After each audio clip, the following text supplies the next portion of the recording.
शांति से कहोगे तो आराम से। गुरुजी देह अत्यास हटाने के लिए क्या साधना करें?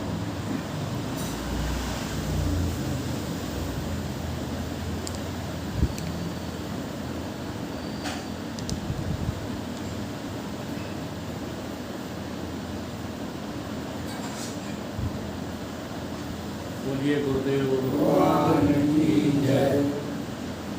देह अध्यास को समझने के लिए प्रथम आपको अध्यास की परिभाषा क्या है ये समझना पड़ेगा। अध्यास किसको कहते हैं? कभी कभी पुस्तक पढ़ने वालों के दिमाग में अभ्यास और अध्यास के एक ही मायने निकाले जाते हैं। तो अभ्यास का अलग मतलब है, अध्यास का अलग। अध्यास की परिभाषा में जो वस्तु है नहीं, जो वस्तु है ही नहीं, उस वस्तु को है स्वीकार करके और उसका तादात्म्य किसी अन्य वस्तु से कर बैठना अध्यास कहलाता है। तो आप अपनी मैं को है कहाँ देख रहे हो जहाँ है ही नहीं। संसार में मैं नाम की कोई चीज है ही नहीं, तुम अपनी मैं को कहाँ देख रहे हो? संसार में। जैसे कोई ये प्रश्न पूछता है कि हम तन को और मन को कैसे छोड़ें, ये पूछता है। फिर उससे ये पूछो कि तुम तन को और मन को क्या समझ रहे हो? अपनी मैं समझ रहे हो कि अपने से अलग समझ रहे हो? तो जब भी आपकी अनुभूति निकलेगी तो तन को मैं मान करके ही प्रश्न। अभी आपसे पूछा जाए, आपने पूछा कि अध्यास को छोड़ने का क्या उपाय है, तो पूछने वाले आप कौन? पहले ये बताइए। आपने पूछा ना, तो आप कौन हैं? क्या आपको पता है? आप क्या होकर पूछ रहे हो अध्यास के बारे में? देह होकर के, मन हो करके, या देह और मन दोनों का कारण हो करके, क्या हो करके पूछ रहे हैं? आपको अपने ही स्तर का पता नहीं रहता और प्रश्न करते रहते हो, तो उत्तर भी कभी आप समझ नहीं पाएंगे। अनुभव करो, आप क्या होकर पूछ रहे हो? मैंने आज प्रश्न पूछा, कैसा आपको लगता है? अभ्यास के बारे में मैंने प्रश्न किया। तो आप कौन हैं पूछते समय? पूछते समय आप कौन हैं? जल्दी बताइए तो बात आगे बढ़े। शरीर में मैं लग रही। देख लो, अब जब तन को मैं मान करके तुम कोई प्रश्न जो है उच्च कोटि का करोगे तो उसका जवाब कभी समझ ही नहीं पाओगे।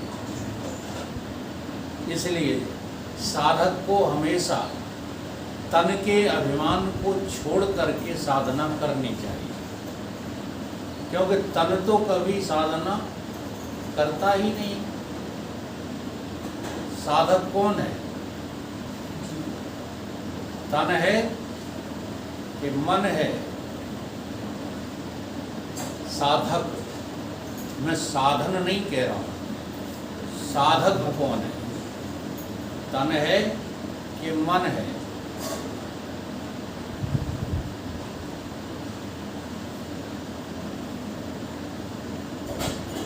तो वेदांत सुनते सुनते खोपड़ी पक गई है, पता वता कुछ नहीं, अनुभव कुछ नहीं। इसलिए तन के अभिमान को छोड़े बिना कोई वेदांतिक प्रश्न बनते ही नहीं। तो जो अभ्यास हुआ है वो किसको हुआ है? न तो तन को हुआ है, न मन को हुआ है। अभ्यास जीव को हुआ है, और तुम जीव होकर के प्रश्न करते नहीं। तुम जब भी प्रश्न करते हो तो देह होकर करते हो। ये सबसे बड़ी जो है गफलत चल रही है। आपको अभ्यास करना पड़ेगा देह अभिमान को छोड़ने। जब तक देह अभिमान नहीं छोड़ना, ये जो कर्तापने का अभिमान है ना, ये है तो सूक्ष्म अभिमान, लेकिन देह को मैं मानने से ही ये जो है बढ़ता रहता है। कर्तापने का, भोक्तापने का। अब कर्म के जहाँ सिद्धांत समझाए जाते हैं वहाँ पर ईश्वर को महाकर्ता महाभोक्ता बताया जाता है। तो अब कुछ लोग जो है बहुत विद्वान वहीं अटके हुए,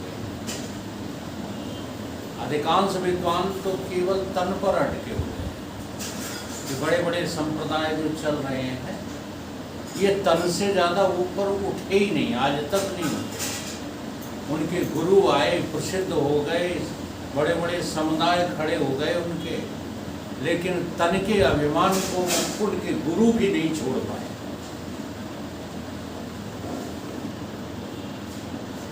समझ में आ रही बात?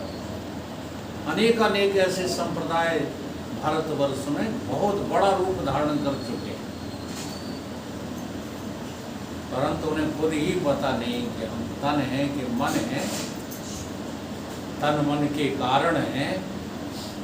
अब इन तीन स्थितियों को हमें जायजा लेना चाहिए, प्रतिदिन साधना करना चाहिए। एक तन है, जागृत अवस्था में तुम्हें लगता है कि मैं तन हूँ, स्वप्न अवस्था में तुम्हें लगता है कि मैं मन हूँ, और नींद में तन और मन का मैं कारण हूँ। ये वेदांतिक लोगों के लिए है, जो वेदांत को जो है हृदयंगम करते हैं। उनको इन तीन अवस्थाओं से रोज गुजरना चाहिए।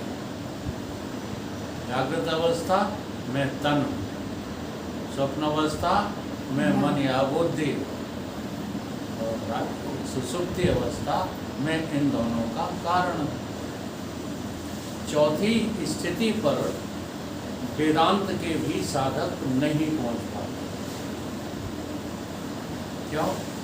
क्योंकि बिना गुरु के शरण के वो चौथा स्थान मिल ही नहीं सकता। इसलिए कहा गया है कि गुरुवन होय के ज्ञान, और ज्ञान के होए विराग बिन, गावहें वेद पुराण, सुख के लहे हरि भगति बिन। बिना भक्ति के जो है किसकी भक्ति करोगे? प्रश्न पैदा करो। अगर तुम किसी को इष्ट स्वीकार करते हो तो वो जो इष्ट होगा वो आपका जड़ होगा, और जड़ इष्ट की आराधना से कभी भी उन्नति नहीं होती। ये बहुत सच्ची बातें हैं। करो उसी की। जड़ की आराधना, जैसे मंदिर में मूर्ति की पूजा, जड़ की पूजा तो कर रहे हो, परंतु वहाँ जाकर के उस चेतन के बारे में विचार तो करो। जैसे तुम मंदिर में जाकर भगवान देखते हो या पत्थर देखते हो, उन्हीं मंदिर जाने वालों से पूछो, भगवान देखते हो या पत्थर देखते हो? भगवान देख ही नहीं पाते। अगर भगवान को देखने की अक्ल आ जाए तो फिर वहाँ मांग जो तुम्हारी होती है वो बंद हो जाए। तो मंदिर में जाकर कुछ न कुछ मांगते रहते हो, है ना? तो जब मांगते रहते हो तो तुम्हारा पूरा इरादा यही है कि ये पत्थर ही भगवान है। अगर तुम पत्थर से हटकर के भगवान को देख लेते तो तुम भगवान में ये भी देख सकते हो कि भगवान कभी कुछ देता लेता ही नहीं,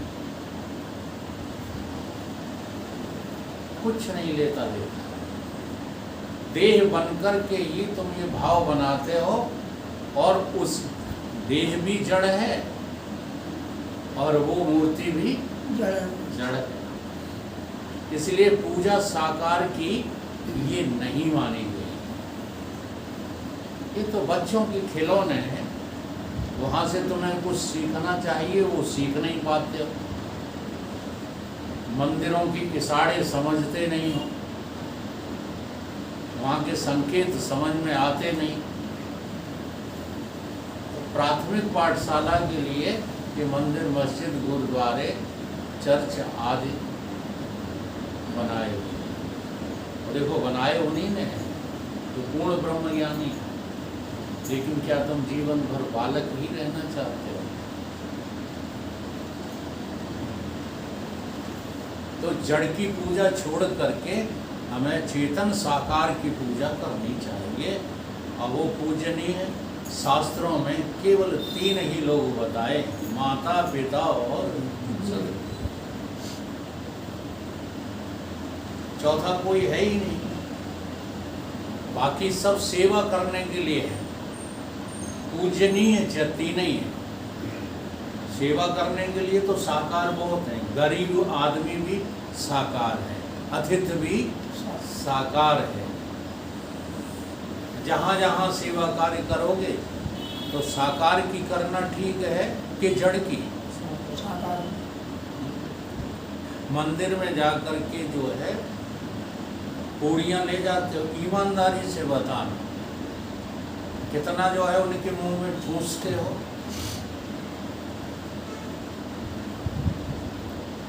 थोड़ा सा जबरदस्ती ठूसते हो।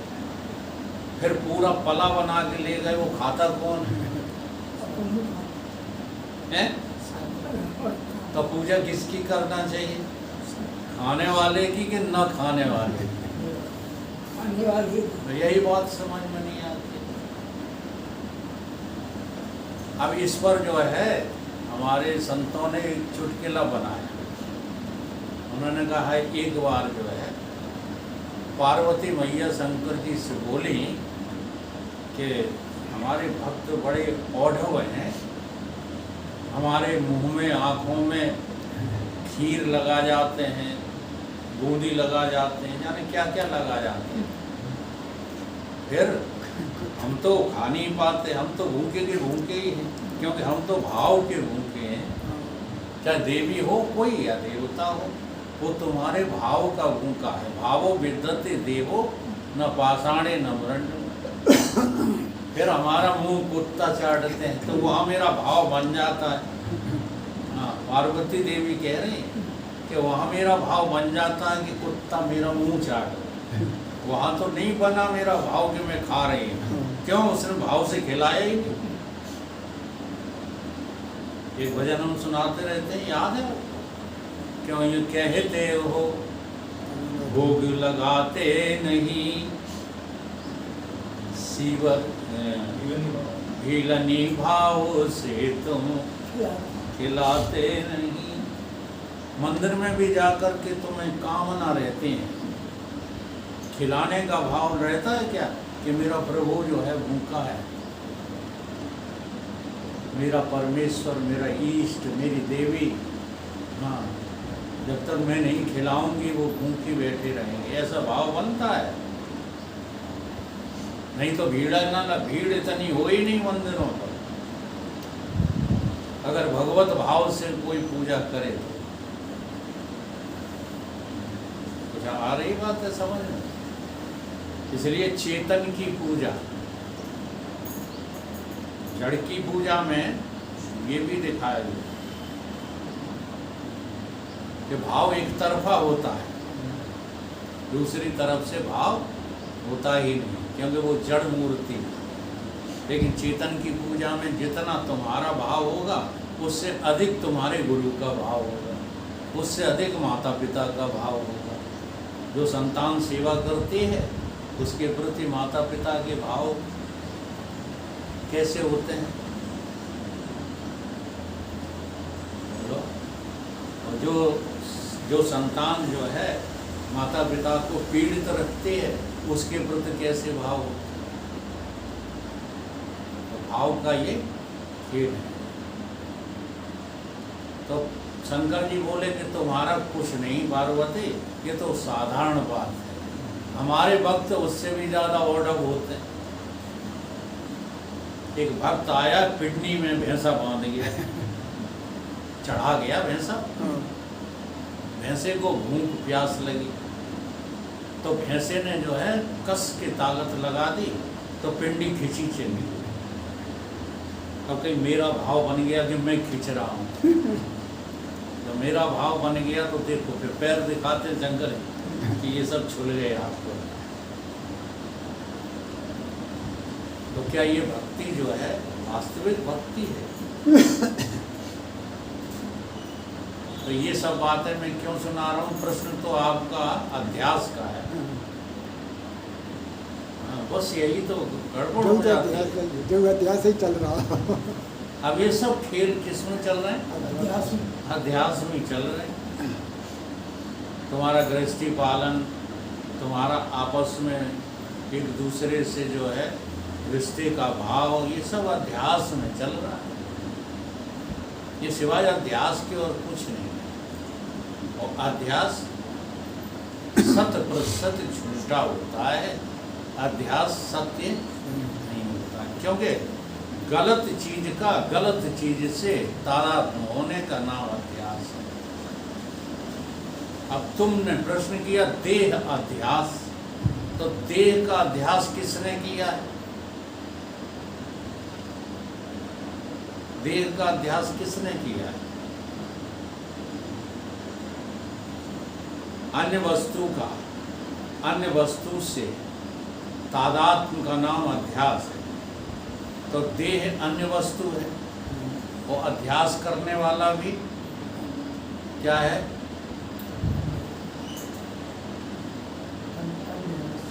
वो भी अन्य वस्तु है। जीव क्या है? अन्य वस्तु। अभी एक दिन मैंने जो है सुना, कर्म के सिद्धांत पर कोई जो है संत बोल रहे थे, बहुत बड़े विद्वान थे। अब एक ही सिद्धांत को पकड़े रह जाते हैं, और वेदांत में सभी सिद्धांतों का जो है जिक्र किया जाता है। इसलिए वेदांत ब्रह्म विद्या सबसे प्रबल विद्या मानी गई है। तो वो ये कह रहे थे कि गीता में जो भगवान ने श्लोक बोला है उसका तुम लोग गलत अर्थ करते हो। कर्मण्य वादकारस्ते मां फलेषु कदाचित्। तो यहाँ तक तो उनकी बात मुझे पसंद आई। तुम कहते हो कि भगवान फल देता है, कर्म किए जा, फल की इच्छा मत कर कोई इंसान। तो यहाँ तक तो उनका जो खंडन था वो मुझे भी पसंद आया कि ये तो बात सही है।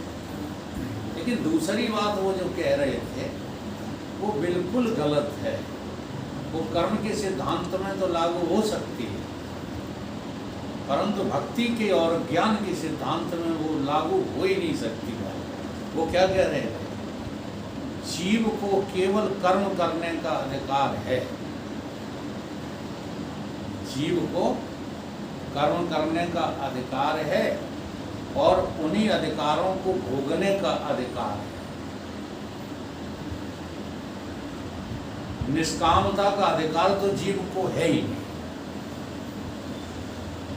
तो ये कह रहे हो,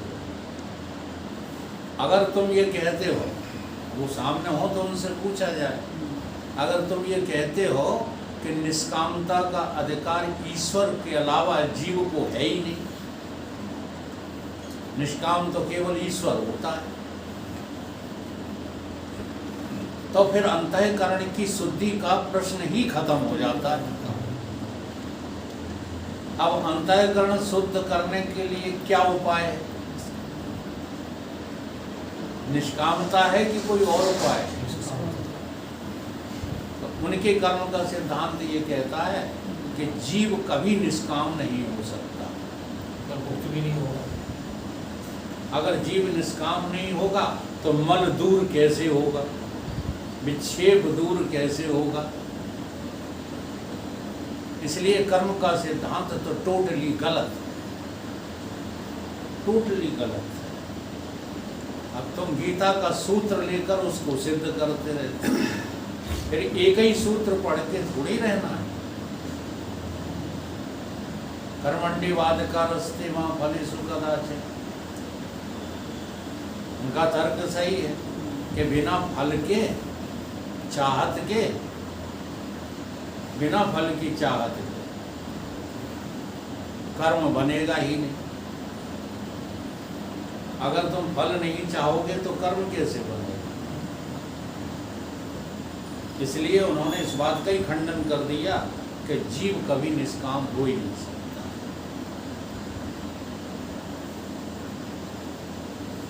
और जीव का धर्म निष्कामता नहीं है, जीव का कर्म निष्कामता नहीं। तो ये सब अध्यास के कारण लगता है। बड़े बड़े विद्वान फंसे हुए हैं, और लगता ये है जब वो प्रवचन करते हैं कि ये तो परम ज्ञानी है। अब जीवन भर तुम ईश्वर के भरोसे बैठे रहो, उसका सिद्धांत ये है। आगे बढ़ो ही मत, यहीं जो है दुख भोगते रहो, यहीं मरते रहो, जन्मते रहो। ये सिद्धांत है कर्म का। बार बार कर्म करोगे, बार बार उसका फल भोगोगे, तो बार बार जन्मोगे, बार बार मरोगे। ये सब अध्यास के कारण हो रहा है। अध्यास का मतलब ही होता है भ्रम। भ्रम से अध्यास खड़ा है। तो अब देह का अध्यास तुम्हें हो गया है कि मैं देह हूँ। ये किसको हो गया है? तुमको हो गया है। न मन को हुआ है, न बुद्धि को हुआ है, न चित्त को हुआ है, जीव को। तुमको हो गया है। तुम कौन हो? जीव। तो अपने को सबसे पहले जीव देखने की कोशिश करो, वही नहीं देखा। देह अभिमान मिटाए बिना, अंतःकरण अभिमान मिटाए बिना तुम अपने को जीव देख ही नहीं सकते। और जीव को ही केवल आवश्यकता है इसकी मुक्ति। इसलिए उस दिन जो है सूत्र समझाया था, यदि मुक्तिम इच्छसि चेततात विषयान विषवत तज, क्षमा आर्जव दया तोष सत्यम पीयूषवत। जनक जी को सबसे पहला उपदेश, पहला सूत्र अष्टावक्र जी ने यही कहा कि अगर तू मुक्ति चाहता है तो देख लो, अगर मुक्ति नहीं चाहते हो तो लगे रहो कर्म के सिद्धांत में, लगे रहो भक्ति के सिद्धांत में। लेकिन अगर मुक्ति चाहते हो तो कर्म के द्वारा मल दूर कर लो, भक्ति के द्वारा विक्षेप दूर कर लो। मल विक्षेप रहित केवल अज्ञान खड़ा रह जाए कि मैं कौन हूँ। ये जीव को प्रश्न खड़ा होता है। इसलिए अध्यास भी किसको हुआ है? जीव को हुआ है, तुमको हुआ है। जीव कोई और नहीं, कोई थर्ड पर्सन नहीं, कोई सेकंड पर्सन नहीं, कि नहीं ये जीव हैं, हम जीव नहीं हैं, ऐसा नहीं। जैसे जीव तुम हो ऐसे ही जीव सब है। जीव जीव का अभेद दर्शन, इसी को भेद भ्रांति कहते हैं। जीव जीव की भेद भ्रांति का नाश होना चाहिए, तो अध्यास समझ में आ जाए। ठीक है, जब तक तुम अन्य हो तभी तक तुम किसी अन्य से चिपक सकते हो। अगर तुम अन्य नहीं देख रहे अपने को, तो अन्य से चिपकने का मामला ही खत्म, प्रकरण ही खत्म हो जाए। इसलिए जीव को अध्यास होता है और किसी को अध्यास